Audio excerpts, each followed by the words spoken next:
You came in the first time to do hyperbaric because you had some neuropathy, right, or some damage. Well, initially, I have to do the chronology.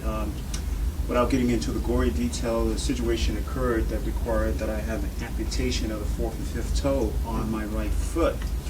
About 5 to 10 days subsequent to the amputation, I returned to the surgeons and the podiatrist, and I'll never forget the day sitting in the room, 4 or 5 of these guys looking at my foot, and essentially said to me that in 5 to 10 days, if they didn't see any improvement, because they saw the early signs of gangrene, Right. said if I don't see any improvement in 5 to 10 days, we got to off with the whole foot. Really? So the psychological blow to me, being a former professional basketball player, a man of sound body and mind, et cetera, was devastating to me. I'll never forget going home that night, kind of wallowing in my misery for a minute, and for whatever reason, the energy force guided me to the internet, and I came across your site. Okay.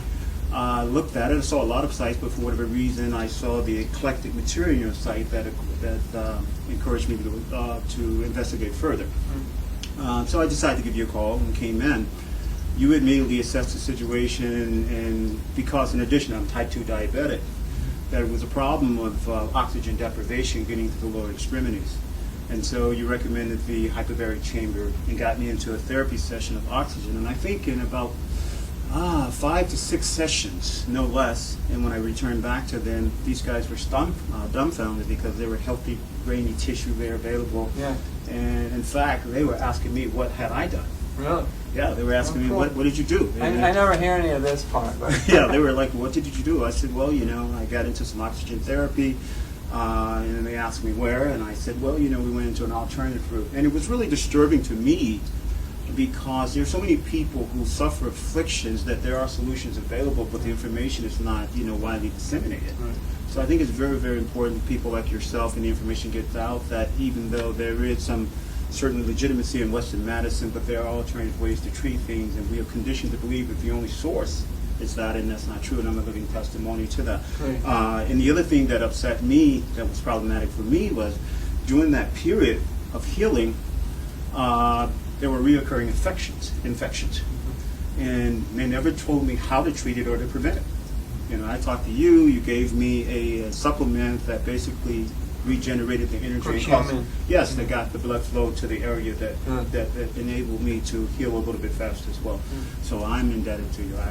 Thank you. Yeah. So can you, if you don't mind, can you tell people about your past? Like, where did you play basketball for? I was fortunate. I was a college basketball player at USC and then eventually Michigan State.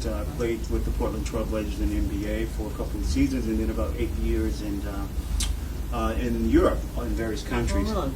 Okay. Yeah, Italy, Spain, Turkey, France, the whole thing. And it's interesting, you alluded to earlier about the psychological aspect of it. We grow up very confident being, because you have to be in order to succeed on that level, but the psychology or the psychological impact when something like this happens, because we see ourselves as immortal in some respect as athletes, and when it happens, it really is a test. It's a test about, do you believe in all these things that you thought you believed in? So I was not exempt from that emotion, and so having to go through that, I've discovered new things about myself, but it's also eye-opening in the sense that I know that never give up hope. Good. Always be proactive instead of reactive.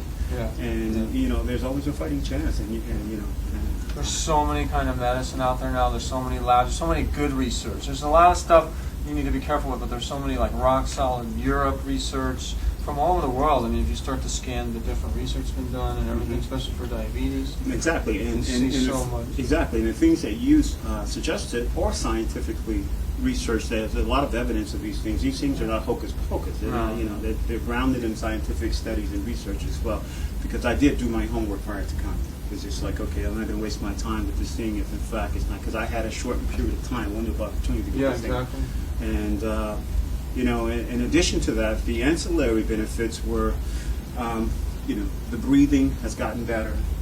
I see a certain increase in the quality of the skin, all those other things that I had been negligent of before. Right. And so, I'm a lifetime student of hyperbaric chamber now. I mean, there's no way you can pull me away from it, in addition to other things. So I'm greatly indebted to you. Thank you so much. My pleasure. Thanks for coming in.